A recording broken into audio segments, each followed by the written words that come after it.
Kalau calon yang saya lihat dan saya pernah ajak bicara diskusi. Paling enggak kalau saya lihat pertama ini Pak Wayan Koster. Karena setelah dulu di awalnya jujur Pak Yan ya, saya bicara jujur di awalnya, nyan si Koster deh. Kok asalnya bisa ya ngelola Bali ini seperti apa, memanage Bali ini.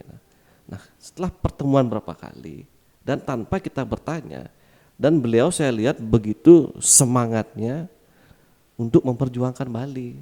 Saya ingin kuliti sedikit. Karena disebut tadi penggemar dalam tanda kutip ya. Tanda kutip nih, penggemar Rai Mantro. Beliau itu mantan wali kota Denpasar 2 periode. Apa prestasi beliau? Menurut yang perspektif udah ya Pak Wiana, Ya. pangsing untuk secara umum, Ya. karena Tiang pernah merasakan dulu pada saat menjadi mahasiswa banyak dibuat.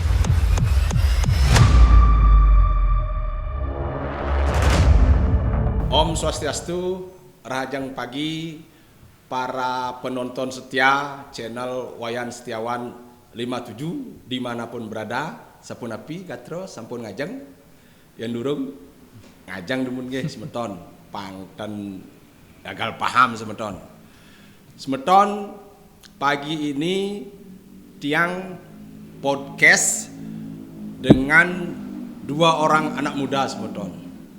Anak muda calon-calon pemimpin Bali ke depan. Karena setelah generasi tuanya out, tentu tongkat estafetnya kepada anak-anak muda seperti beliau-beliau berdua ini. Nah, yang perkenalkan dulu yang di sebelah kanan Tiang, Kadek Satria Dwi Pranayoga, sarjana ekonomi. Beliau adalah ketua DPC Partai Hati Nurani Rakyat Kabupaten Gianyar. Bener beli? Benar Pak Yan. Terus narasumber di samping lagi Pande Made Widya SMMAP. Beliau adalah ketua Pasikian Yowana se-Kabupaten Gianyar. Om Swastiastu, Om beli Swastiastu, Pak Yan. sampun api, sampun ngajang, Sampun Pak Yan. sampun Pun. ngajang ki. Sampun Pang Pindo Pak Yan. Oh, sampun. Guys, meton sareng sami tema percakapan kita hari ini tetap santai-santai aja. Cuman ya kita agak berfokus sedikit karena mungkin adalah bulan-bulan politik. Ya. Karena buta politik itu lebih jelek dari buta apapun. Benar. Generasi muda tidak boleh buta politik. Wajib melek politik. Ya jangan kita merasa minder begitu loh. Oh ini ngekoh ngomong politik. Bersifat kita Kepentingan. ya dan lain-lain sebagainya. Pokoknya seperti apa begitu. Itu sebagai anak muda harus melek politik. Nah, tema kali ini adalah tentang bagaimana mencari pemimpin Bali ke depan. Pemimpin Bali itu bukan cuma di tingkat provinsi ya, di tingkat gubernur, tetapi juga di kabupaten dan kota yang kebetulan akan menyelenggarakan pemilihan pilkada serentak pada bulan November ini. Kecuali ada perubahan.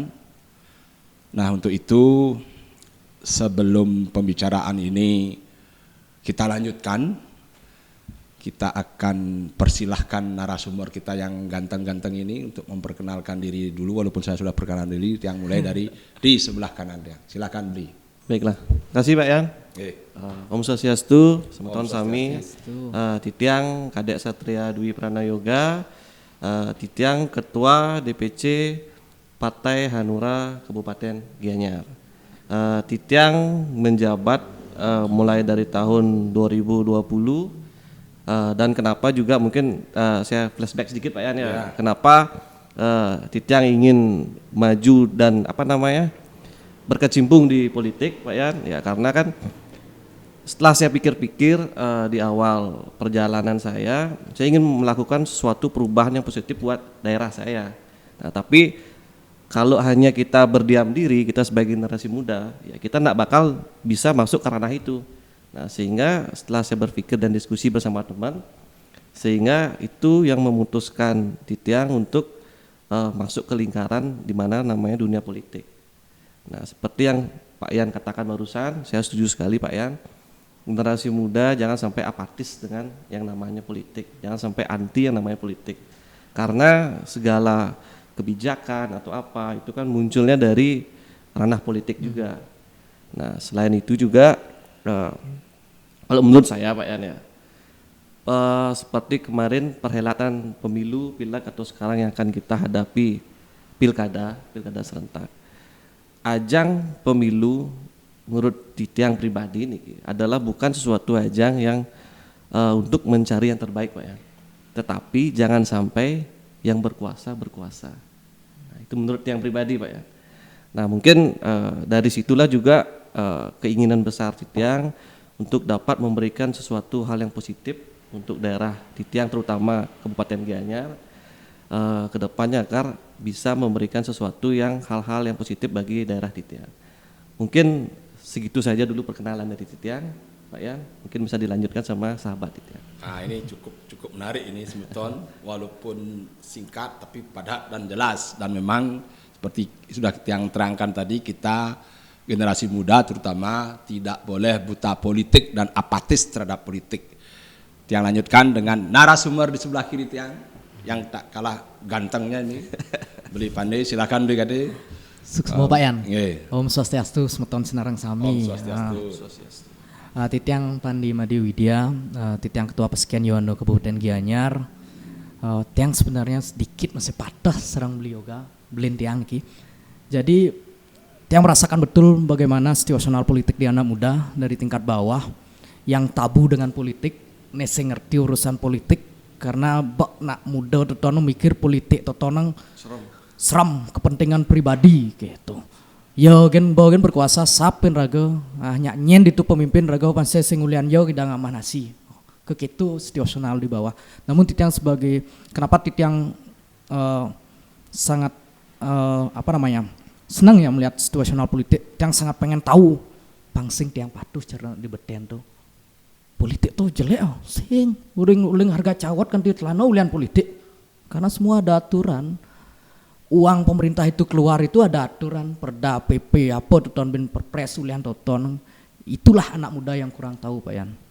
Jadi sekarang adalah dengan situasi regional demografi anak muda sekarang ini yang 5-10 tahun ke depan akan banyak generasi milenial dan generasi Z yang memilih. Jangan sampai nanti ke depan 5-10 tahun ini sing ada nak memilih pemimpin karena ulian sing demen politik.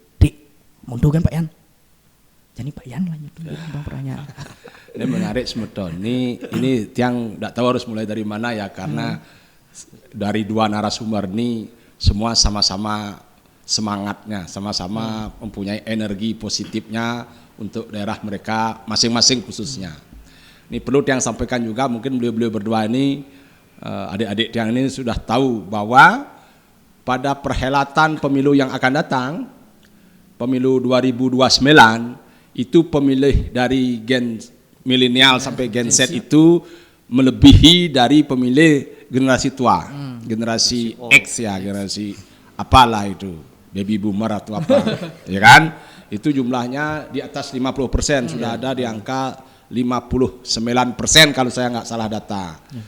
Nah, sebagai anak muda, bagaimana bro berdua ini, kalau meminjam istilahnya PSI, kalau cara Bali beli berdua ini menyikapi politik itu sendiri ke depannya?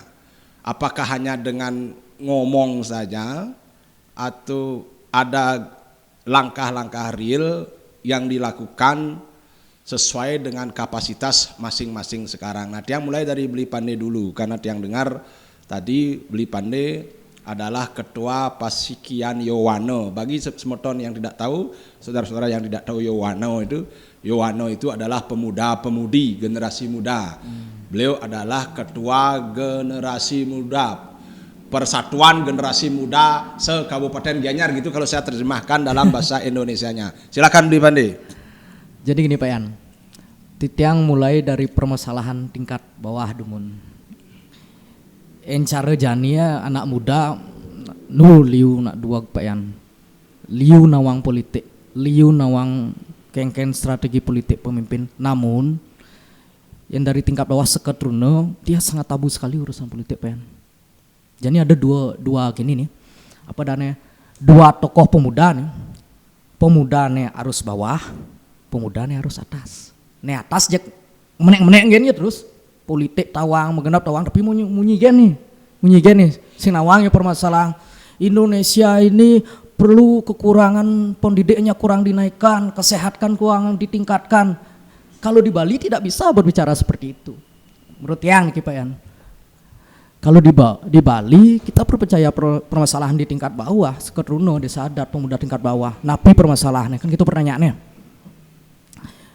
Di Bali ini sangat pingit sekali, Bali tengah ada yatnya.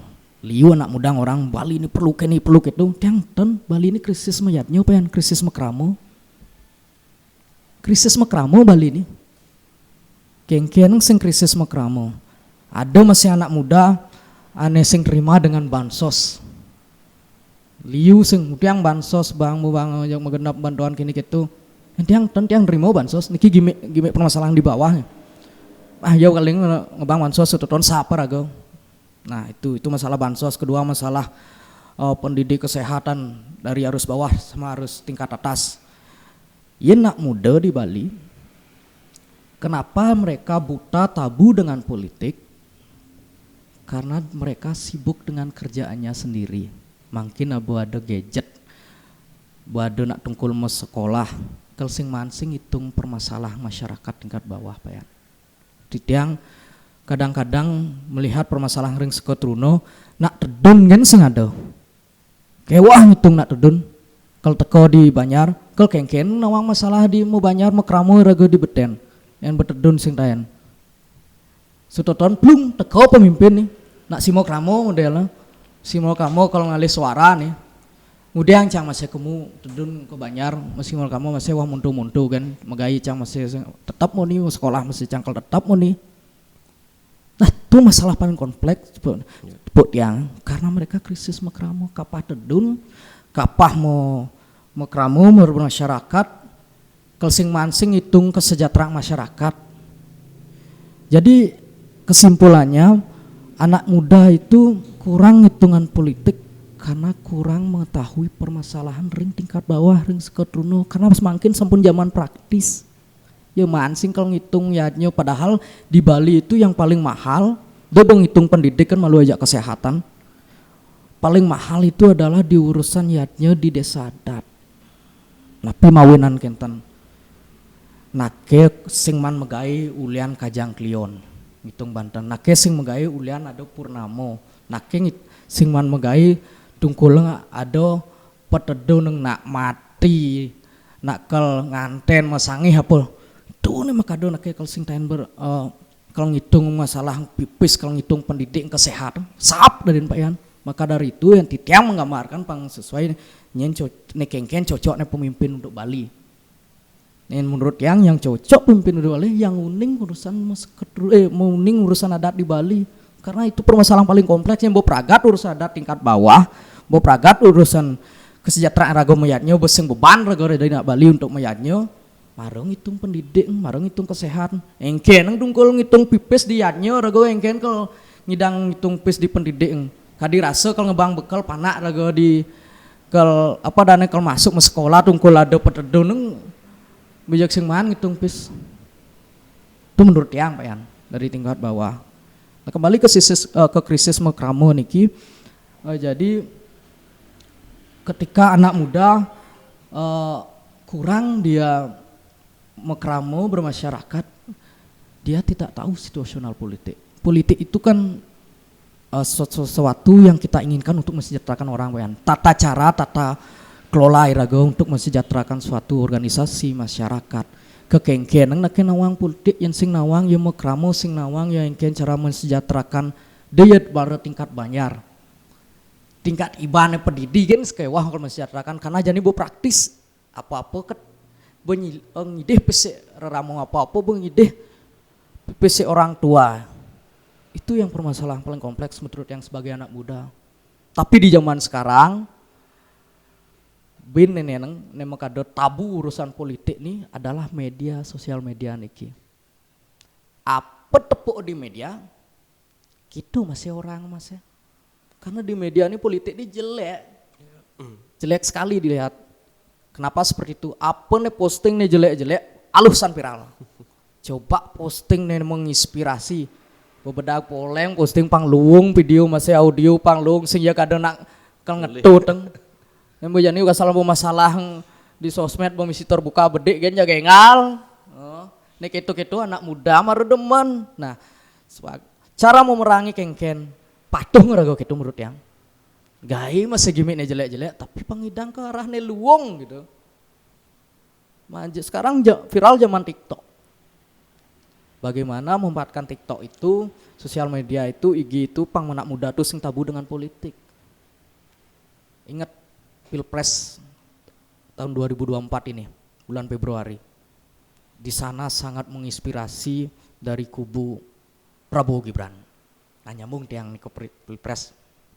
Jani sing nu ngomong ngai baliho. Patuh cara Pak Yan sing tanya baliho dan maju. Ditu kan mainnya. 5 sampai 10 tahun ke depan sing perlu ngai baliho yakin yang karena onyang megang gadget neneng. Anak muda ulang ditu ngidang noleh. Sing perlu nganggo pipis liu kasal bedemen tepuk di sosmed, kasal bang menarik asana. Yen pasti totonan kalau pilih yang. Padahal cara tren kan ganene musik oke gas. Kenyal kubu lain ngainya musiknya luung sing ngidang karena itu menjadi tren sekarang. Sekarang anak muda tidak melihat partai lagi. Ideologi anak muda tidak seperti dulu. Tapi sekarang kita perlu sebagai anak muda harus melek politik, melek ideologis, melek dasar-dasar politik itu apa. Pangsing mareluung kan tetap di media tuh pilih. Maka dari 2024 nih anak muda baru harus melek politik, nyene mulai sekenindihin gumi Bali. Tapi kebanyakan pemimpin tuh nak ngalah kelemah aja kelebihan. Cara jani pemimpin ragane pidana luwung sebenarnya tapi jelek ngenah di media dan pilih memunyi kan. Mungkin gara-gara generasi X tuh. Yang ke generasi milenial pendekatannya beda dia. Harus tampilannya unik. Itu loh. Menurut tiang Pak Yan. Niko mantan dumun pangsing lantang bang belin tiang. Sebelum tiang kasih waktu ke Blimade nih, tiang mengidentifikasi beberapa permasalahan lah tadi. Tapi nantilah kita bahas. Nah itu tadi menurut Blipande. Nah sekarang Blimade bagaimana tanggapannya? Silakan. Kasih Pak Yan. Nah kalau tiang pertama Pak Yan, yang pertama itu kenapa politik itu sangat seram ya mungkin bagi generasi muda kita. Yang pertama mungkin branding politik kita di tingkat pusat dalam artian global lah kita bilang. Politik itu udah identik, makanya kalau tiang juga ngajak teman-teman generasi muda, ayo ikut politik. Ah ya nak sing nyaleg ya. Identik kalau orang dapat politik, ujung-ujungnya nyaleg. Padahal kan di politik itu kita tuh belum tentu harus maju sebagai calon legislatif kan seperti itu. Nah itu yang pertama. Yang kedua seperti apa mungkin yang sambung dari adik Titiang Pande, informasi yang sampai di generasi muda khususnya kita di Wano itu mungkin informasinya kurang mengena ya mungkin Pak Yan, mungkin kurang mengena dalam artian seharusnya pihak negara di sini sebagai yang sebagai penyelenggara harusnya dapat memberikan suatu edukasi informasi kepada setiap pemilih dengan sesuai dengan zamannya sekarang seperti mungkin zaman gadget kita bilang tapi itu dengan sesuai dengan apa sih yang disenangi dengan kalangan muda kita. Nah dari sana kita sangat berharap sekali generasi muda mampu mengetahui sebenarnya politik itu seperti apa karena sekarang kan image politik di generasi muda kita itu udah negatif dia. Mana ikut politik ujung-ujungnya korupsi kita dibilang. Udah ikut politik ujung-ujungnya dikira pastikan nyaleg nenek gitu. Nah, agar generasi muda kita mengenal yang namanya politik itu bukan seperti itu aja itu loh. Mereka tahu oh kalau kita terjun di dunia politik berarti kalau orang politik itu nanti kalau dia mau jadi anggota DPR misalkan berarti fungsinya dia apa aja. Oh berarti kapasitasnya seperti apa, kemampuannya seperti apa itu generasi muda harus tahu. Nah kalau sekarang kan yang lihat generasi muda kita hanya menjudge melihat dari segi covernya saja. Seru nih, luang nih joget-joget nih, asik nih. Gitu. Frame-nya. Tapi dia nggak tahu, oh dia ini mau jadi presiden loh. Tugas presiden tuh apa aja, kapasitasnya dia mampu nggak di sana. Karena kan kita kan kalau bicara presiden, kita berbicara ini mengurusi se-Indonesia, segala hal yang harus diurus sama dia. Tapi generasi muda kita kan nggak tahu dia. Yang dia tahu hanya, keren ini. Begitu juga legislatif DPR kita. Oh ini DPR-nya saing di sosial media nih, ganteng nih DPR-nya, karena artisnya seperti apa. Tapi masyarakat tuh enggak tahu kalau DPR tuh punya kapasitasnya, oh dia tuh nanti tugasnya seperti ini, seperti ini, seperti ini. Nah, generasi muda kita tuh selama ini kalau yang lihat enggak tahu itu mereka. Dan terkadang mereka over mengetahui, misalkan contoh anggota DPD misalkan. DPD kan tugasnya enggak bisa mengesahkan sesuatu undang-undang misalkan. Tapi yang kita lihat sekarang kan semua pengaduan atau mungkin ranahnya sudah agak melebar kalau yang lihat ya Pak Yan ya. Mungkin makanya daripada itu informasi kepada generasi muda khususnya, mungkin apalagi kita di Bali kita sudah ada Sukatruna, ada Pasikian Yuwana, seharusnya kan pemerintah bekerja sama dengan Pasikian Yuwana, dengan Karang Taruna atau apa, memberikan suatu edukasi yang rutin kepada generasi muda kita, ada pendidikan politik lah bagi mereka, agar kedepannya politik di Indonesia ini, karena kemarin kan sudah dicap sama generasi muda kan negatif, agar kalau enggak kita yang merubah generasi muda, kalau enggak kita yang terjun untuk merubah itu semua, kapan lagi Pak ya?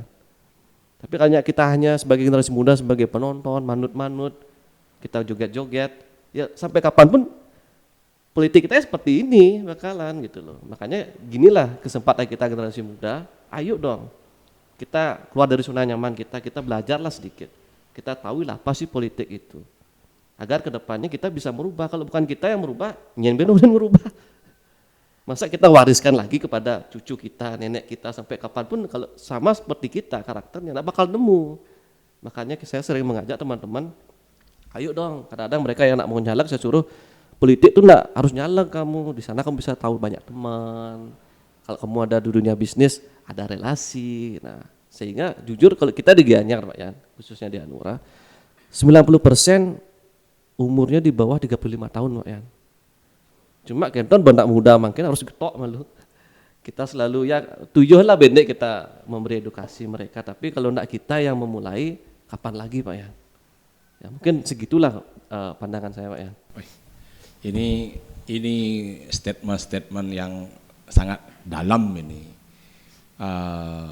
Saya ingin tahu tadi Beli Pandai bilang bahwa pemimpin ke depan ini sesuai dengan tema kita ya, kita mencari pemimpin Bali harus paham adat istiadat Bali, harus paham budaya Bali kan begitu. Karena banyak problem-problem di Bali yang sesungguhnya itu ada di grassroots. Seperti yang Pandai bilang tadi, jangankan ngurus masyarakat, ngurus dirinya sendiri aja masih susah kan. Ada banyak kendala dan saya setuju dengan statement Pandai bahwa pemimpin itu harus mengerti masyarakatnya, harus bisa mengerti akar permasalahan apa yang terjadi di masyarakat. Nah kalau menurut Beli Pandai tadi begitu, kalau menurut Beli Satrio bagaimana? Kalau saya kriteria pemimpin Bali ke depan ini. Kriteria pemimpin Bali saya setuju Pak Yan. Karena apa? Kita namanya di Bali kan sangat kental dengan namanya adat dan budaya ya. Sehingga pemimpin kita ke depannya dia tuh harus tahu akar permasalahan apa sih sebenarnya yang terjadi di Bali ini. Dalam artian budaya seperti apa, cara menjaga budaya seperti apa, dan begitu juga adat istiadatnya seperti apa. Karena kan apalagi sekarang kan ditambah dengan perkembangan zaman Pak Yan ya. Perkembangan zaman banyak sekarang mulai adat istiadat kita kan mulai terkikis ini.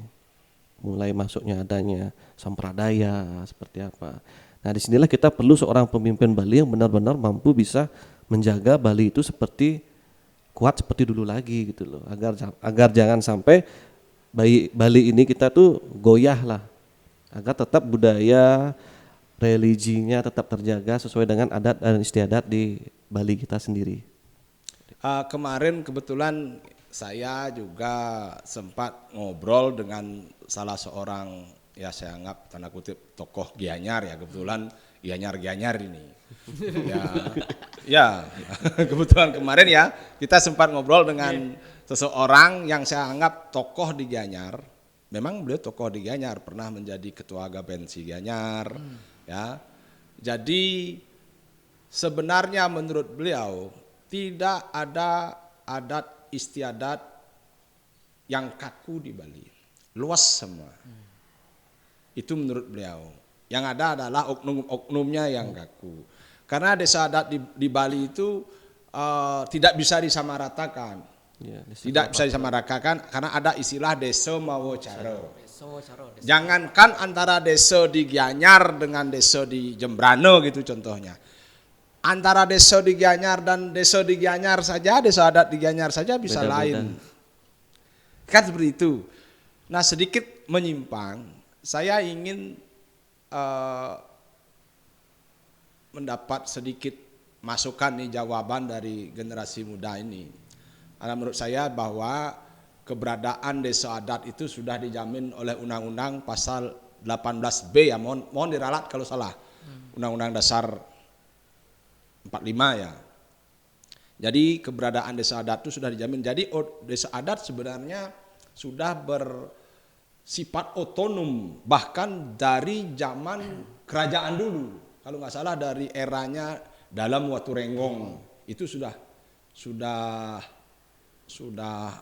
mandiri. Termasuk adanya Karang Ayahan Desa itu kan, AYD itu kan. Jadi banyak potensi dari desa adat sebenarnya tidak perlu campur tangan dalam tanda kutip atau boleh diintimidasi dalam tanda kutip oleh lembaga lain. Nah, seperti saya sebutkan ini, mohon maaf, MDA. Saya ingin mendapatkan sedikit pernyataan dari Pandey dulu tentang keberadaan MDA dulu. Majelis Desa Adat, sebelum saya dengarkan dari Pak Bli Made Satria. Bagaimana menurut seorang anak muda tentang keberadaan MDA yang justru, ini opini saya ya, yang justru seperti mengkooptasi keberadaan desa adat. Nah, ini bagaimana sebagai anak muda? Yes, semua PN. Ini banyak pertanyaan seperti ini dan pernyataan seperti ini yang setuju Pak Yan. Jadi di Bali ini terkenal dengan desa Mawacaro, ya. Desa Kalopatro. Ya. Nah, onyang lah otonomi masing-masing. Ya. Deje desa adat Banjar kan bisa lain pararem. Ya. Tapi pararem Banjar itu tunduk pada pararem desa adat. Dasarnya pararem desa adat. Ya. Tapi menyesuaikan dengan situasional ring Banjar. Ya. Kan ya. Mungkin dan dari MDA kalau menurut yang tidak bisa mengatur desa adat Pak Yan. Ya. MDA itu sekali Tiang itu lembaga administrasi desa adat. Karena adanya Perda nomor 4 tahun 2009 tentang desa adat. Tapi sekarang akeh oknum-oknum yang memanfaatkan itu, satu untuk kepentingan politik, kedua untuk kepentingan ekonominya, ketiga untuk prestisnya. Kan setiap suatu jabatan pasti ada kepentingan Pak Yan. Nah, Tiang setuju dengan Pak Yan, yang tidak setuju kalau MDA itu dibuat seperti itu, menyamaratakan semua. Dejek itu masalah Banten sing ada patuhnya. Yeah. MDA sing idang marana doton. Yeah. MDA sing idang mengatur desa adat. Yang bisa MDA itu mengatur adalah contoh permasalahan desa adat, memediasi dados nike. Contoh nanti kalau sekali Tiang kirim unik nih. Ada desa adat mengajukan awik-awik desa adat. Kita yang sebenarnya setuju Pak Yan. Meskipun yang di lembaga Pasekian Yono Gianyar. Ya. Yang terbuka kan MDA totono adalah penglingsir tiang. Artinya penglingsir tiang. Namun kalau aweg-aweg misalnya ada desa adat nganu aweg-aweg ngurang benah artinya metakon di ke MDA benah apa sing tuh menurut tiang MDA sing idang orang benah tuh sing. Karena situasional di desa adat berbeda. Iya. Patuh jadi desa adat A perlu mau baju nih Pak Yan. MDA orang sing cocok tuh mau baju klano kan selalu sing idang gitu MDA sing idang gitu. Jadi tulis situasional bengelah baju ya sing bengelah klano apa sing. Dia cuma memberikan saran dadosnya sing dadi ngebang nasihat. Itulah keliruannya bukan kesalahan Pak Yan.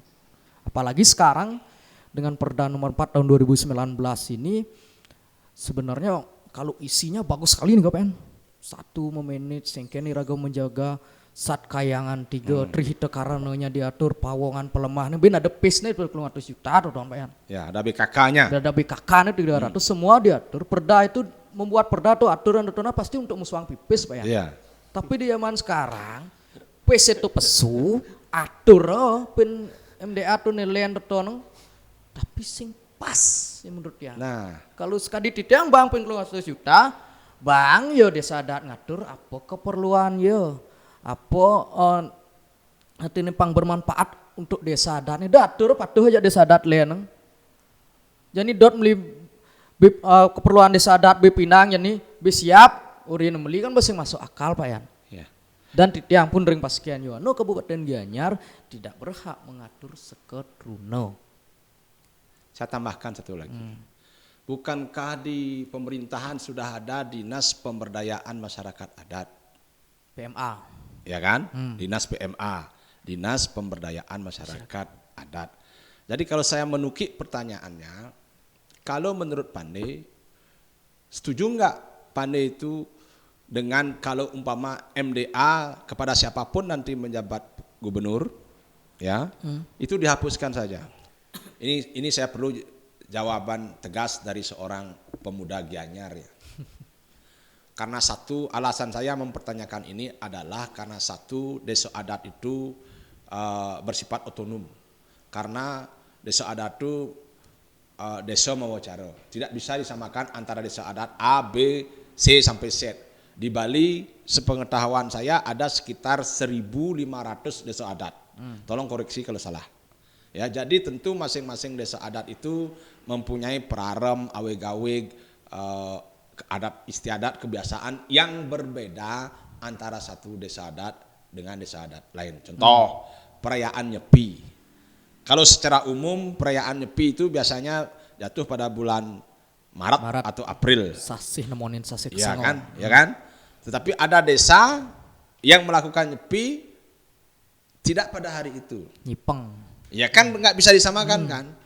Nah atas dasar itu saya ingin mendapat jawaban tegas dari seorang Pandey sebagai seorang generasi muda tentang keberadaan MDA. Apakah nanti di era keterpilihan gubernur selanjutnya apakah MDA ini perlu dipertahankan atau dibubarkan karena sudah ada lembaga Dinas Pemberdayaan Masyarakat Adat. Silakan.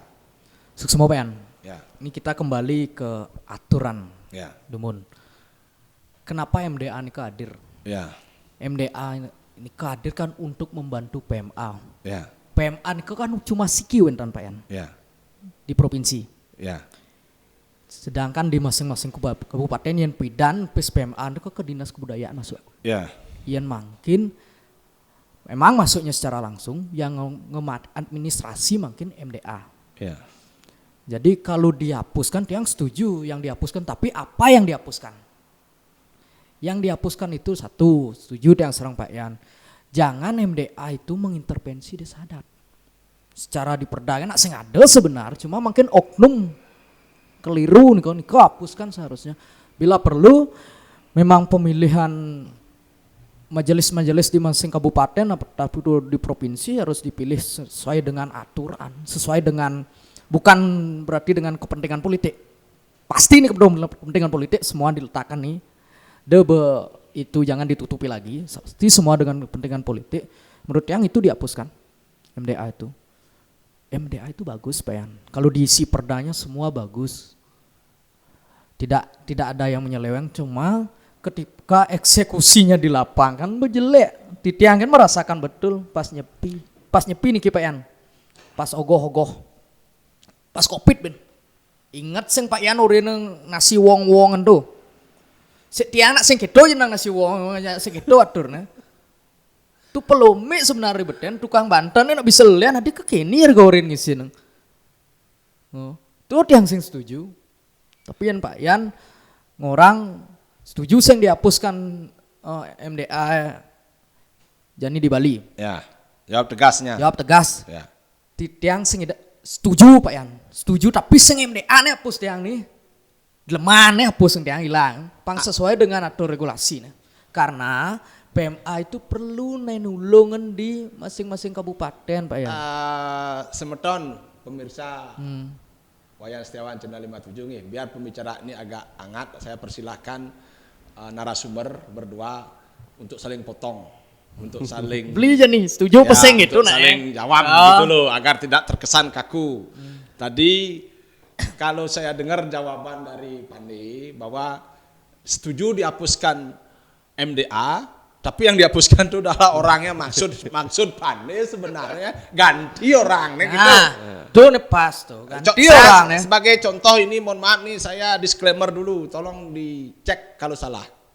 Seperti ketua MDA, beliau kalau tidak salah kecuali sudah ke pengadilan ya saya tidak tahu, mohon maaf sebelumnya. Beliau kalau tidak salah saya kenal, saya tahu beliau bernama Dewo Ngurah Swasta di KTP. Ini mohon maaf saya disclaimer lagi, kecuali beliau sudah ke pengadilan untuk mengganti nama. Ya. Tetapi di setiap kop MDA, karena saya mantan penyarikan, itu ditulis nama tidak sesuai KTP. Ide Penglingsir Agung Putro Sukahat gitu kalau nggak salah. Nah ini kan sudah tidak sama. Ini kan urusannya administrasi. Nah mungkin maksud Pandi ini kalau lebih menukik ketua MDA-nya diganti gitu umpamanya. Ini wayah nih. Ini mohon maaf ini. Lupa ada wayah. Loh, ini kan gimana? Ini apa ya nah? Ini sebelum ini kan menurut Pak Yan ya, buron.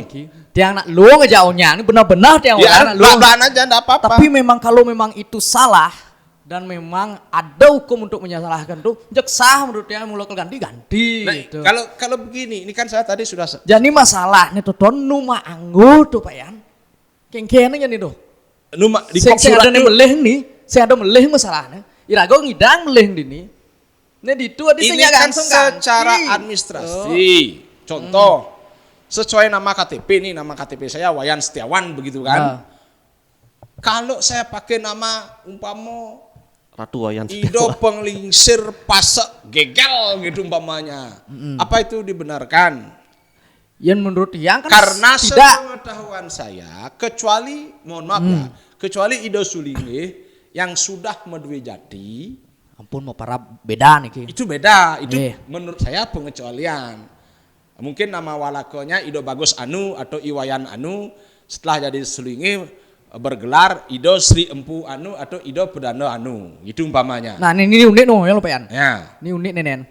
Ini dingah tiang nih Pak Yan, tawang dia budi. Karena beliau sudah dari Penglingsir, dirubahlah namanya kok. Benar menurut Pak Yan lepitan. Di tiang nih di Iya Penglingsirnya Penglingsir apa dulu kan begitu. Kan, apakah Penglingsir yang Sulinge ini yang perlu duit jati atau bagaimana? Karena sepengetahuan saya di Bali, ini mohon maaf, kan terdiri dari banyak golongan. Banyak golongan. Ada golongan Pandai. Banyak klan gitu. Ya, ada golongan Pasek, ada golongan Aryo, ada golongan Bujanggo, ada golongan Brahmana. Nah, termasuk kalau nama beliau itu kan nama klan itu. Nama klan dipakai. Nah kan ini dalam tanda kutip bisa menimbulkan ketersinggungan dari klan lain. Ya kan? Karena seperti saya enggak merasa anak buahmu. Tetapi kalau dipakai nama sesuai KTP, ya kan? Tidak masalah toh? Nah harusnya kan sesuai dengan gini Pak Yan ya mungkin ya. Ya. Dia berbicara sebagai posisinya sebagai apa nih? Kalau memang di birokrasi yang resmi dari pemerintahan ya sesuai dengan identitas yang tercantum resmi di pemerintahan harusnya. Seharusnya gitu. Kecuali dia berbicara sebagai Kini beli. Apa dan yang ini seru nih. Seru nih Tiang nih. Pak yang buang mancing nih. Adi kan tijani numa anggo tuh. Nah, Adi kan dijani numango tuh. Nyen ngidang nyawab tuh. Anda bisa jawab nggak? Bantu nggak jawabnya? Dan tuh sah. Sing yang ada mempidanakan atau menghukumkan administrasi itu ulin yani. Sing ada nyolek. Nah, apakah tidak jadi permasalahan di kemudian hari? Apa? Tupin. Nah, makanya saya disclaimer tadi, ini biar enggak dipotong-potong nanti ya. Kecuali beliau sudah merubah namanya ke pengadilan sesuai dengan yang tercantum itu, oh enggak apa-apa. Seperti saya umpamanya Iwayan Setiawan, saya rubah menjadi umpamanya Ki Gusti Ngurah Pasak Agung gitu umpamanya saya daftarkan ke pengadilan gitu dan sudah resmi di pengadilan. Sudah resmi, nama saya bukan Wayan Setiawan lagi kan gitu. Yang kita belum tahu sampai saat ini apakah itu sudah dirubah tapi belum. Nah, sebagai umat, ini kan kita harus tahu. Kita punya hak dong untuk tahu. Karena jangan sampai kita dipimpin oleh dalam tanda kutip nama bodong, manusia bodong kan begitu. Ya. Nah, jadi intinya Bro Pandey nih, beli Pandey nih setuju MDA itu dihapuskan, tetapi oknum orang-orangnya dihapus. Kalau saya tanggapi itu kurang tegas itu, artinya MDA dipertahankan, tapi personelnya diganti. Kalau pertanyaannya dihapuskan atau tidak, yang jawab tidak, Pak Yan. Oh, berarti MDA itu dipertahankan, cuma personelnya yang dihilangkan. Diganti. Kalau dihilangkan kan nggak ada personel. Betul masih jadi Pak Yan. Negara Indonesia ini cenderung dihilangkan dari ASEAN apitan. Menurut Pak Yan kan, ya misalnya jelek nih Indonesia. Sebentar. Kemuan deh yang malu. Kalau analogi itu pembanding itu apple to apple gitu loh. MDA ini kan lembaga yang belum ada. Nah, ada. Kalau desa adat ini kan sudah ada. Setara malu binsik nih ulah nih setara mumpung satu kantor. Ya. PHDI itu cocok nu pesing. Kalau PHDI saya pikir lebih cocok. Ya. Tapi masih banyak kan masalahnya. Contoh kan neneng masalah apa dan tonong Hari Krishna tuh. Ya. Ada masih masalah apa ya? Bahkan termasuk dualisme PHDI. Oh. Apple lu kan. Jadi masalahnya ke PHDI lah. Ya apa padoh lawan neneng. Jadi menurut Dek Yoga kan Dek Yoga. Oh, saya jawab Pak Yan. Nanti saya jawab. Satu-satu dulu. Dek Yoga kan. Kalau Tiang Pak Yan, kalau bicara MDA Pak Yan ya. Kalau MDA kalau saya dibilang dibubarkan tidak setuju. Tidak setuju. Tapi yang perlu diperhatikan untuk ini udah juga sebagai bekal pemimpin kita ke depan ya Pak Yan ya. MDA harus diperjelas lagi itu poksinya dia seperti apa, tugasnya seperti apa. Jadi harapannya kepada gubernur terpilih nanti siapapun itu untuk lebih memperjelas lagi tupoksi dari MDA. Ya, tugas-tugas dari MDA pertama. Yang kedua, orang-orang yang ada di dalam MDA harus orang-orang yang berkompeten. Yang misalkan mantan Bendesel. Nah, contohnya ketua MDA itu harus minimal menduduki jabatan sebagai Bendesel. Karena dia kan mengurus adat nih Pak ya. Kalau dia bukan orang adat, tidak pernah menjadi seorang pemimpin adat, gimana mengurus adat? Karena kan permasalahan adat dia harus tahu. Jadi ketua MDA sekarang tidak pernah jadi pengurus adat.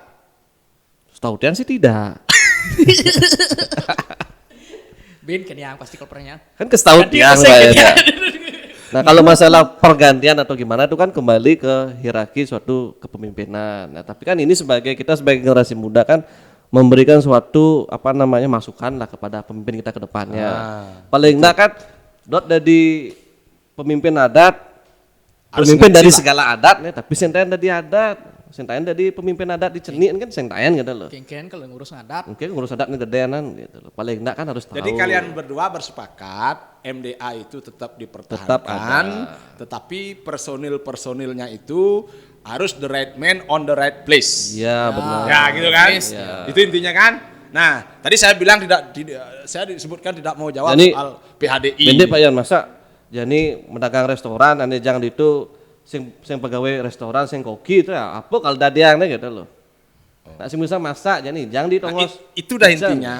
Intinya MDA itu harus diisi orang-orang yang minimal punya pengalaman Di dalam desa bidang adat. Benar. Setidak-tidaknya pernah jadi Bendesa perujuru adat. adat minimal atau maksimal menjadi bendesa adat. Ya, Ya kan gitu kan? Sepakat Benar. kan? Sepakat. Nah, ini kepada siapapun nanti yang terpilih sebagai Gubernur Bali, harapan para generasi muda ini agar didengar. Nah, ini tidak ada sentimen pribadi ya, cuma menyampaikan fakta sesuai dengan realita gitu kan. Fakta realitanya kan Dan begitu. memang di aturan di Perda memang seperti itu. Ya.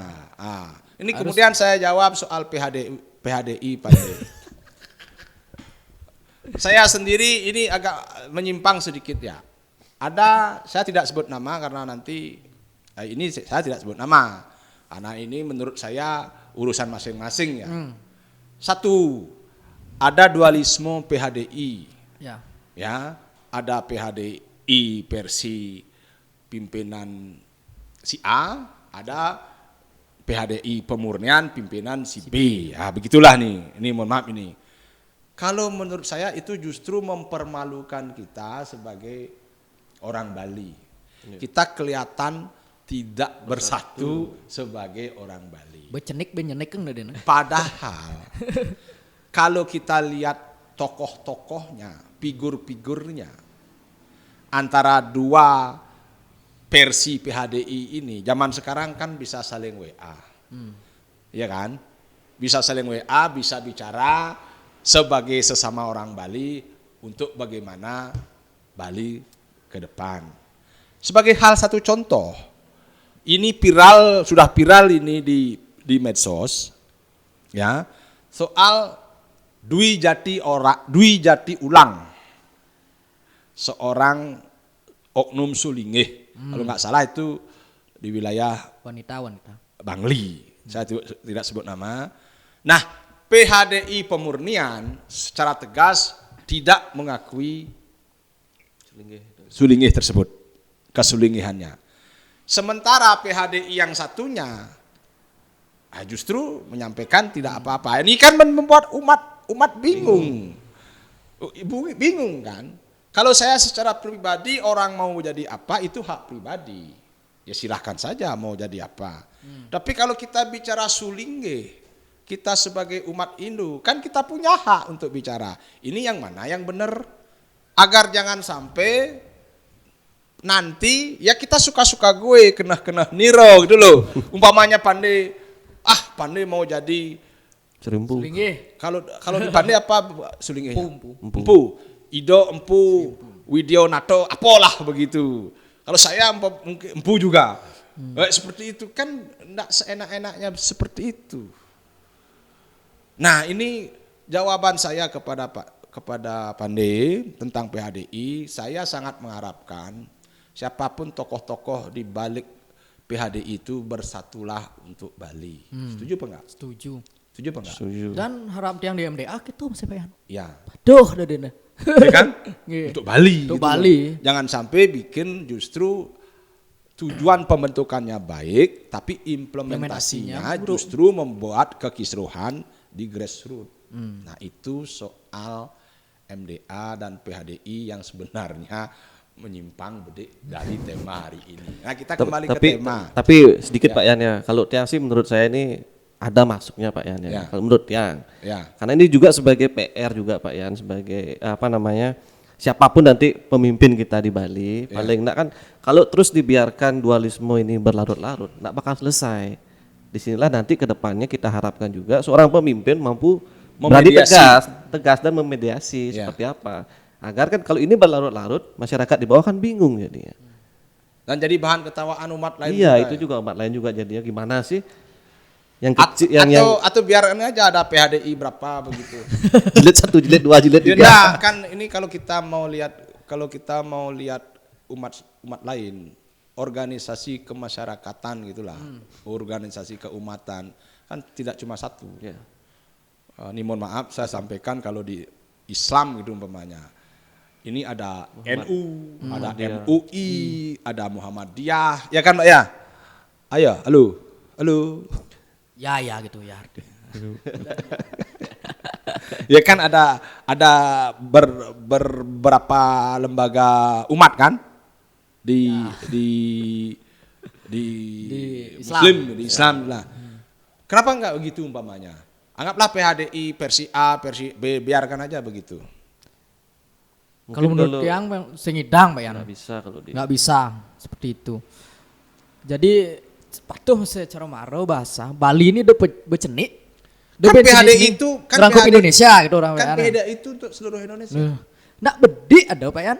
Hindu kita Hindu kita kecil kan minoritas kita Pak Yan. Kalau semakin banyak kita isi struktur makin terpecah belah jadi. Kalau menurut Jadi Yang, tetap harapannya adalah kepada siapapun pemimpin Bali ke depan, siapapun pemimpin, ya saya sebut siapapun gubernur terpilih nanti agar bisa memediasi dua PHDI ini dan tidak berpihak pada satu dua gitu kan. kalau bisa ya bersatulah Bersatulah antara, kalau saya nggak salah sebut nih, antara Bapak Wisnu Bawo Tenayo dan Bapak Ido Bagus Dunio ini agar bersatulah. Ya kan seperti setuju, itu ya. harapan kita kan. Ini agar didengar oleh beliau-beliau ini. Jadi bersatu untuk kebaikan umat Hindu khususnya di Bali dan di Indonesia pada umumnya. Nah, berbicara kepada pemimpin Bali nih, tadi kan disebut-sebut pemimpin Bali, saya kesini dulu. Kira-kira siapa nih figur pemimpin Bali menurut Dek Yoga nih ke depan nih yang pantas nih, yang cocok memimpin Bali ini? Kira-kira bisa saling nih siapa kira-kira? Saya kasih kesempatan keduanya. pengliksir tiang Bang. Ya, silakan. Ini gedean malu. Ya. Kalau saya pribadi Pak Yan ya, yang pertama pemimpin Bali kan seperti yang sudah kita bahas sebelumnya, dia tuh harus tahu lah karakteristik Bali itu seperti apa. Nah, kalau saya lihat sementara Pak Yan, sementara calon-calon yang sudah terlihat di permukaan ini ya, di media yang sudah kita lihat. Kalau calon yang saya lihat dan saya pernah ajak bicara diskusi, paling enggak kalau saya lihat pertama ini Pak Wayan Koster. Karena setelah dulu di awalnya jujur Pak Yan ya, saya bicara jujur di awalnya, nyan si Koster deh. Kok asalnya bisa ya kalau ngelola Bali ini seperti apa, memanage Bali ini. Nah, setelah pertemuan berapa kali dan tanpa kita bertanya, dan beliau saya lihat begitu semangatnya untuk memperjuangkan Bali. Dia tuh punya program sangat banyak sekali Pak ya. Dan jujur mungkin kesalahan beliau mungkin kalau saya lihat anak muda tuh enggak tahu dia apa sih sebenarnya, apa sih kerjanya Koster. Ternyata saya lihat banyak sekali dia ternyata, dari membuat tower, analisanya dia seperti apa demi kemajuan masyarakat Bali, seperti yang sudah terbukti kan sekarang Perda tentang Provinsi Bali seperti apa. Saya lihat memang pemimpin yang dari segi otak kita lihat ya, dari segi otak yang mampu memikirkan Bali saat ini ya Pak Wayan Koster. Dan tapi harapan saya juga beliau didampingi oleh pendamping yang bisa mengisi dari karakteristik beliau. Dari segi pemikiran beliau nomor 1 saya bilang lah, dari segi pengaturan banggar, keuangan, karena kan basic memang DPR RI beliau berapa periode. Nah, sekarang kan karena beliau lebih bekerja di balik meja, kalau saya lihat perlu ada sosok figur yang mampu menyapa masyarakat. Kalau menurut Dek siapa? Siapa yang paling cocok mendampingi Pak Koster? Saya lihat nih Dek lebih mengarah ke Pak Koster. Ya. Kalau menurut Dek siapa yang lebih lebih pantas mendampingi Pak Koster? 2, siapa lawan sepadan Pak Koster di pilgub ini? Bang pilih nih supaya. Ayo. Kalau saya Pak ya. Menurut Dek sebagai seorang ketua DPC Partai Hanura. Nah, politisi nih, politisi. Kalau saya lihat Pak Yan ya, Koster cocok nomor 1 sebagai calon gubernur. Ya. Untuk mendampingi beliau, figur yang saat ini cocok menurut saya adalah Giri Praste. Jadi Koster Giri. Itu menurut ketua DPC Partai Hanura Kabupaten Gianyar. Ya, karena paketnya kalau orang lihat mungkin paket komplit nih Pak Yan ya. Kalau orang belanja di junk food itu kan mungkin oh ini paket komplit nih karena apa? Ayamnya ada, nasinya ada, plus minum dapat gitu. Artinya orang yang mengerti tentang tata kelola pemerintahan ada, habis itu orang yang bisa menyambung down to earth bisa masyarakat ada. Sehingga artinya kan terwakili semua gitu loh. Dari segi pemikiran ada, habis itu penyampaian ke masyarakat juga ada. Menyampaikan apa namanya keluh kesah masyarakat ada juga. Ya. Maka kita perlu pemimpin yang seperti itu kalau menurut dia. Itu baru menurut Dek. Ya. Kalau lawannya siapa yang sebenarnya ini kan perhelatan Pilbub. Harus ada nih nyanyi. Siapa yang kira-kira lawan sepadan kita kuliti. Anda harus dia jawab, Anda juga harus bisa jawab nanti. Kalau tiang ini kan politisi harus punya analis politik dong, jangan sampai nggak tahu. Kalau dilihat di permukaan, apakah baliho-baliho itu layak menyaingi Pak Koster atau bagaimana? Siapa? Ya, kalau di nama siapa? Kalau saya lihat kalau di baliho jujur Pak Yan ya. Kalau yang ada di baliho enggak ada Pak Yan. Kalau yang ada di baliho enggak ada. Karena kapasitas kalau sampai Bali kalau saya lihat masih belum mereka. Sebenarnya harusnya mungkin mohon maaf kayak di Golkar ini kan ada senior Pak Yan ya. Yang sudah pernah DPR RI seperti Pak Demar tuh. Ya, Pak Demar. Ya, Pak Demar misalkan secara kapasitas pemikiran dan relasi ke pusat beliau ada.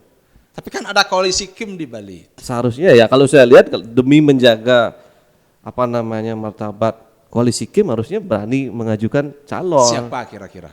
Kalau saya lihat di Kim yang pantas Pak Yan ya. Kalau dari kacamata saya, penilaian saya ya Pak Demar. Pak Demar. Iya. Tapi masalahnya Pak Demar berani maju enggak? Ini Pak Demar, ini menurut Ketua Hanura nih yang pantas melawan Pak Koster Pak Demar. Pertanyaan saya Pak Demar berani maju enggak? No.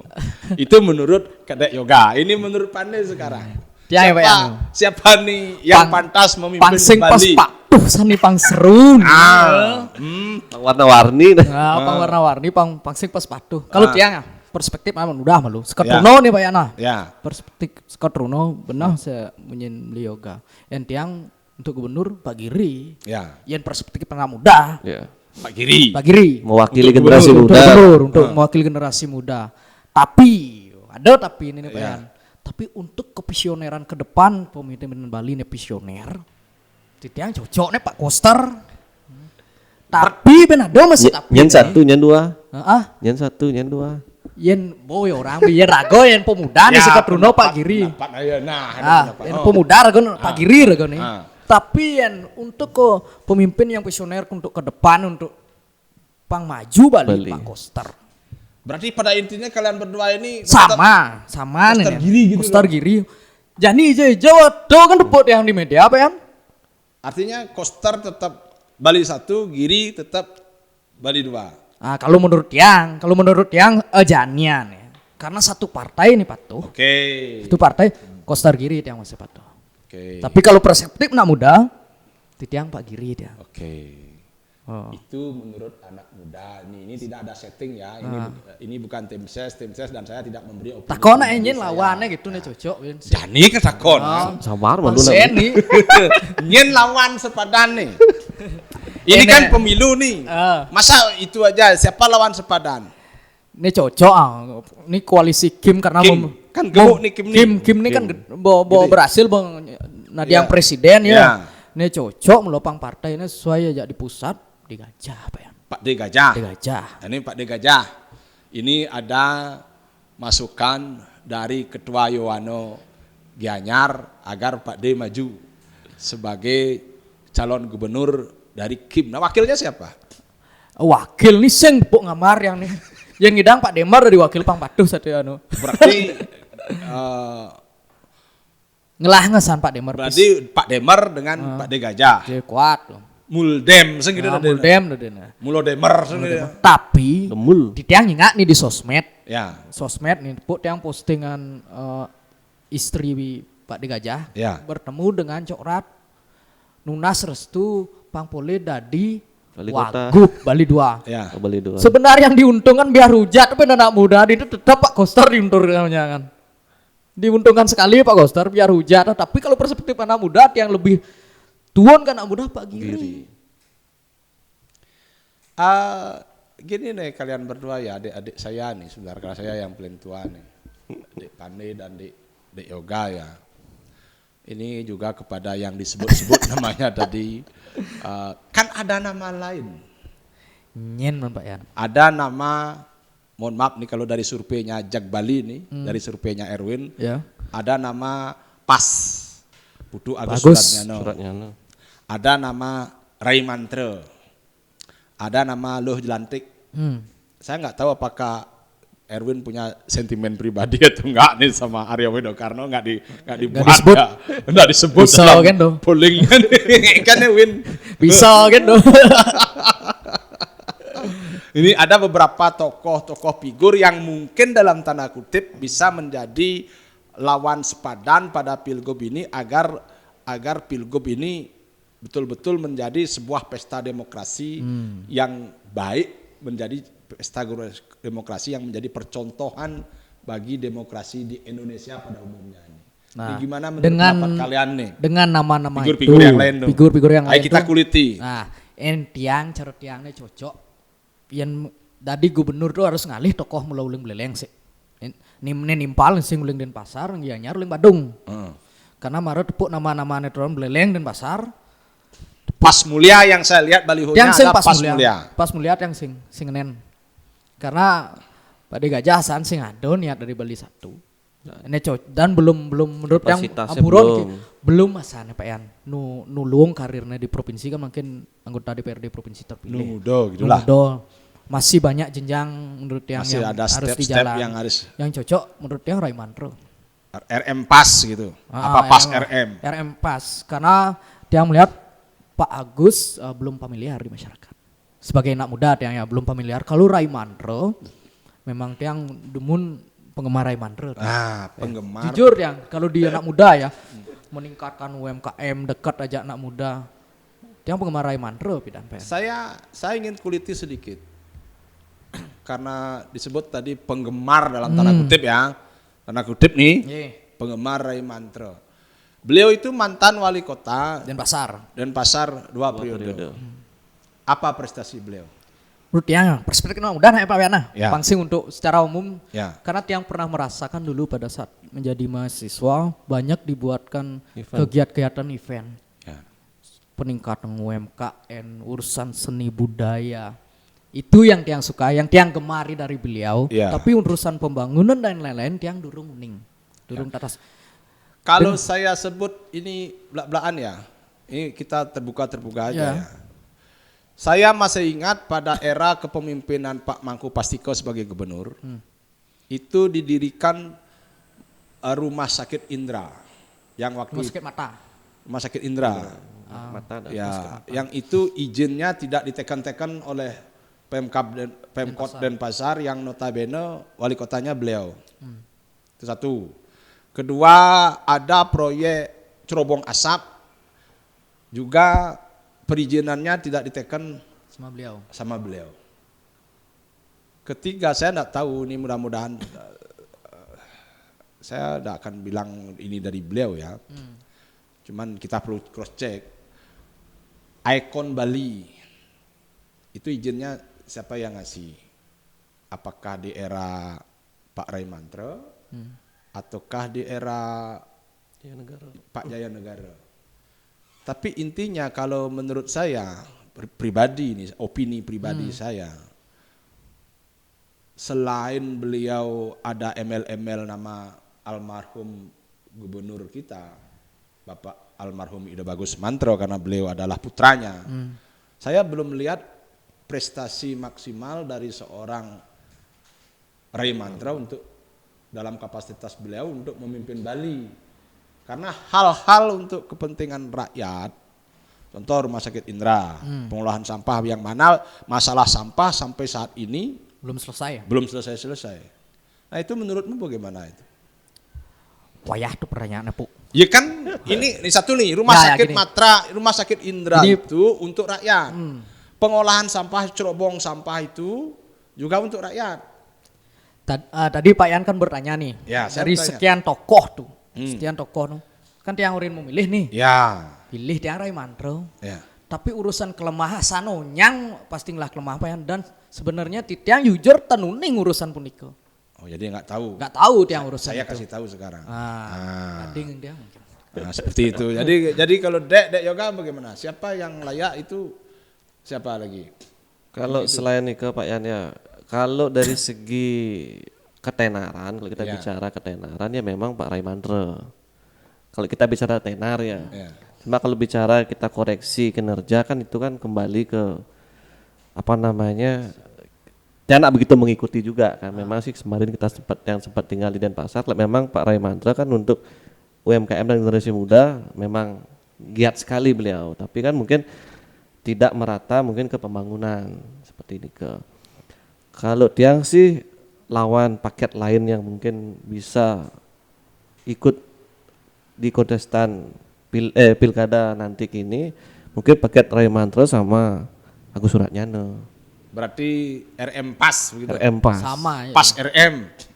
Yang mana beli 1 beli 2 nih? Raimandre. Kalau kita lihat ketenaran RM pas. Kalau hitung-hitungan gininya ya, karena kan beliau kan juga sudah pernah maju ke DPD, kemarin kan udah terpilih. Kan udah kelihatan kalau hitung-hitungan suaranya udah mengenal lah Pak Yan ya. Habis itu kemarin juga di Pilgub kemarin sudah ikut walaupun beliau kalah kan dasar politiknya sudah ada beliau gitu loh. Sekarang kan tinggal kemauan beliau dan analisa beliau seperti apa. Pernah nggak terbersit di pikiran kalian nih bahwa Pilgub Bali ini akan ada cuma satu pasang calon versus kota kosong? Terlintas enggak? Terlintas sekali. Pak. Melihat dari dinamika politik sekarang yang saya lihat, mohon maaf nih penilaian pribadi saya, dari semua itu hanya gimmick-gimmick saja. Iya, benar. Saya berani sampaikan opini pribadi Pak Raimandre, beliau tidak akan berani maju dengan alasan tertentu. Ya mungkin karena keterpilihan beliau Jadi DPD. dari DPD, kalau kalah ya harus meninggalkan. Melepas. Tentu yang di bawah perolehan suara di bawah Raimandre tentu akan ya ngangsok gitu kan. Iya, ada kekecewaan Karena lah. menang atau kalah akan menggantikan posisi itu. Iya. Saya melihat Pak Rai tentu berpikir untuk itu. Kedua, saya melihat Pak De Gajah sama seperti pandangan kalian berdua, beliau masih muda dan masih panjang karir politiknya untuk Bali ke depan. Saya pikir juga beliau tidak akan maju. Nah, terus Pak Agus Suratnyana kemarin dalam podcastnya Erwin menyatakan Sakit hati. keinginannya. Tapi ingin. Ya ingin karena sakit hati karena ini beliau yang ngomong ya, Ya. karena istri beliau H-1 dicoret dari pencalegan ke DPR RI digantikan oleh kalau nggak salah Bu Dia. ya siapalah Jembrano. sama-sama nggak naik juga kan. Itu jadi menurut saya besar peluang pemilu 2024 ini Pilgub 2024 ini Kota kosong. tak kosong gitu. Itu prediksi saya.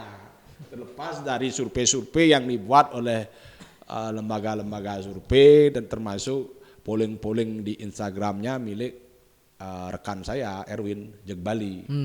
Tapi pada intinya saya dengan kalian berdua ini tetap setuju bahwa figur terkuat saat ini untuk memimpin Bali ke depan adalah Pak Koster dan Pak Giri.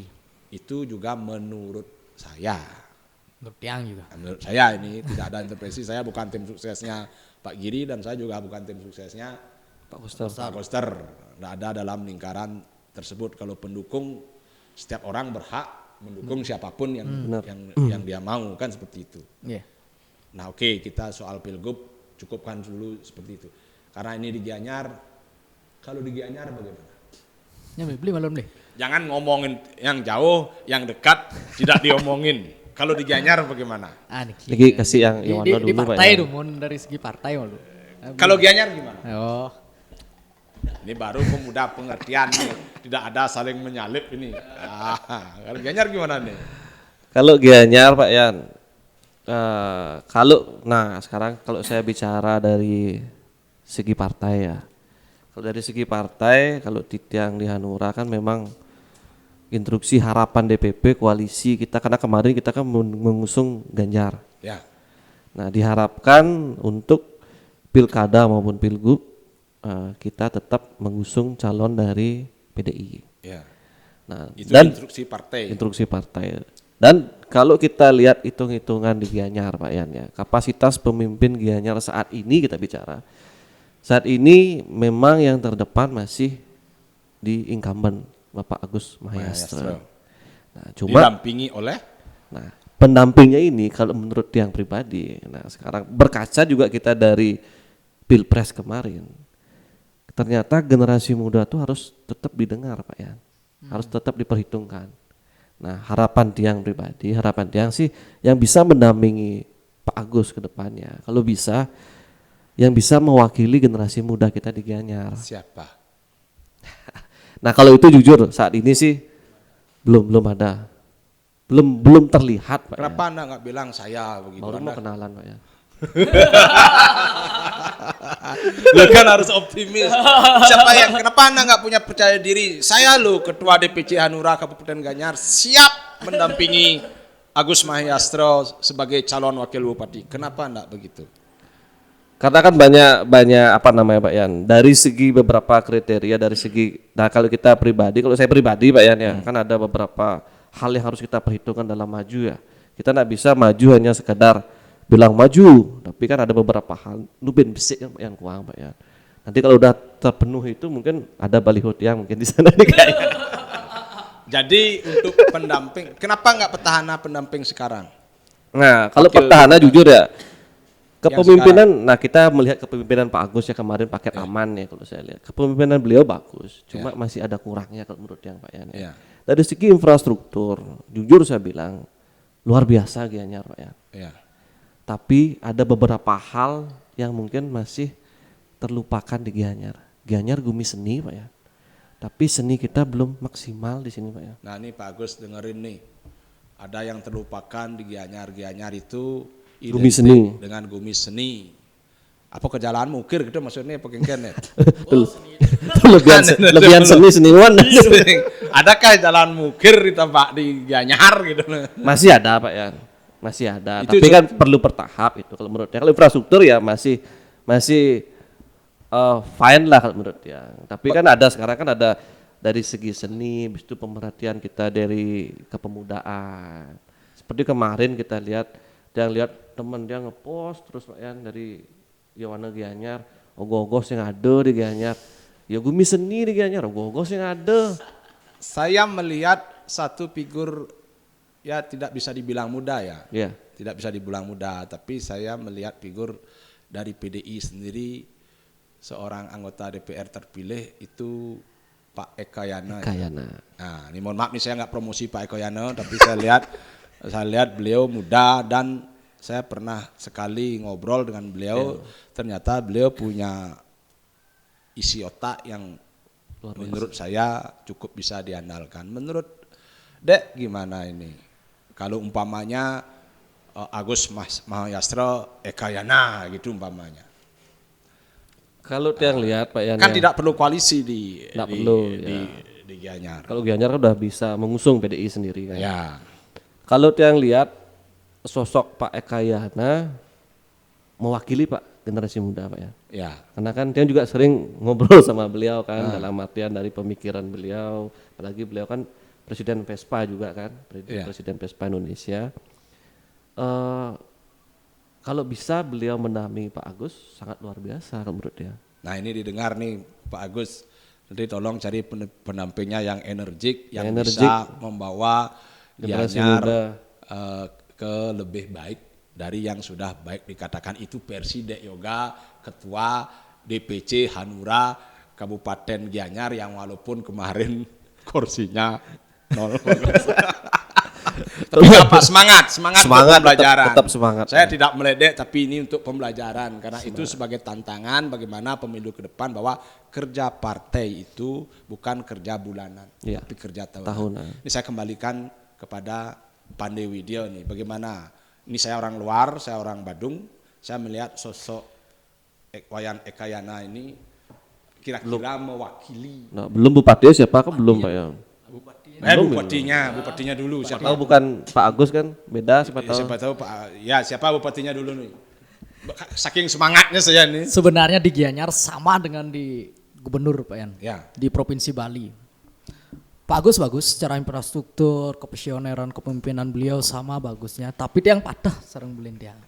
Kemarin nyinggung Raga bedik urusan anak muda. Beliau hanya kekurangannya mungkin ke anak muda, Pak Yan. Itu aja satu. Jadi beliau harus memiliki pendamping yang dekat dengan anak muda. Titiang pesan ke Pak Agus biar nanti lebih turun ke anak muda, Pak Yan. Pak Agus, ini sebenarnya kalau boleh dibilang kekurangan Pak Agus ini cuma gonde ke anak muda Pak Agus. Kalau di support sudah ya, biar yang tidak muluk-muluk di support sudah. Tapi, ini kritikan itu adalah bonus loh Pak Agus. Di samping itu Gianyar Gumi Seni. Titiang banyak mendengar ke seniman-seniman Gianyar, wenten Celok Kontong Mas, wenten Ya yang banyak lain yang beda. Celok Kontong Mas sering tiang aja bicara. Mungkin ada kekurangan sedikit Pak Agus di kesenimanan. Seni. Gianyar terkenal dengan Gumi Seni budaya. Ya.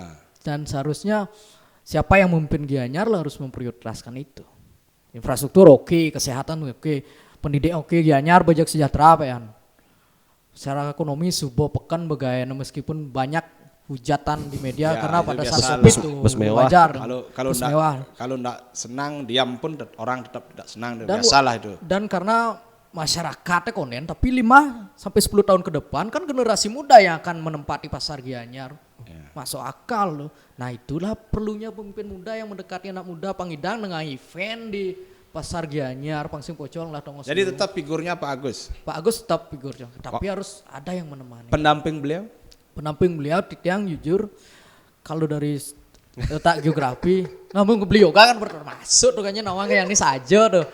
Ya ini tolong didengar figur juga ya. Figur ya. Ya kan? Saya bukan orang Gianyar dan tidak punya hak suara di Gianyar loh Pak Agus, dan kepada struktural PDI Gianyar, PDI Bali juga kali dengar ini masukan agar pendamping Pak Agus adalah orang yang bisa Pak Agus delegasikan untuk lebih dekat kepada kaum seniman dan anak muda, generasi muda kan seperti itu. Jadi kira-kira kalau Pak Eka Yana nih masuklah nih kira-kira. Ngurang dan Pak Yani Kayana Bang yang nanyain gitu nah. Pertanyaannya siapa? Gitu kan tadi pembahasnya Eka Yana nih. Pangsing Paduh. Deno mau membela Pak Yani Kayana. Ya, apa-apa gitu. Silakan siapa? Kalau menurut Titiang Pak Yan, di Gianyar tuh dari dulu yang bersaing itu Puri Gianyar jak Puri Ubud kan.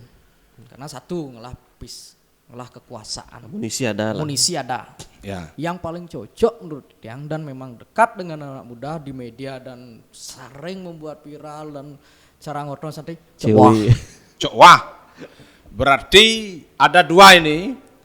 Kalau dari saya, ento bo pragat di Gianyar bo Agus Mayastro cok wah bo pragat besing ben ngitung apa Pak Yan.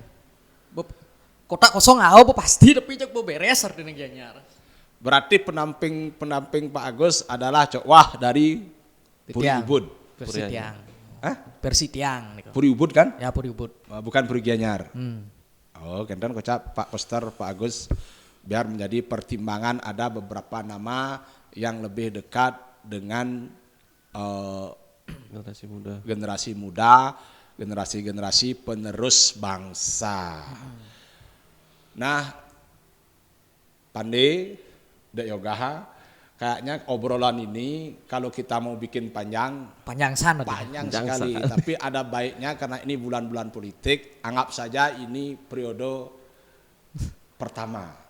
Nanti kita lanjutkan lagi obrolannya setelah ada penetapan calon. Siap. Sehingga kita bisa mengkuliti. Kalau bisa dari koalisi Kim ada di sini. Nah, nanti mudah-mudahan ada. Pesan Pak Yan, Pak Kim Tiangnya baru. Nanti Tiang akan usahakan siapa dari koalisi Kim untuk hadir di podcast Wayan Setiawan 57.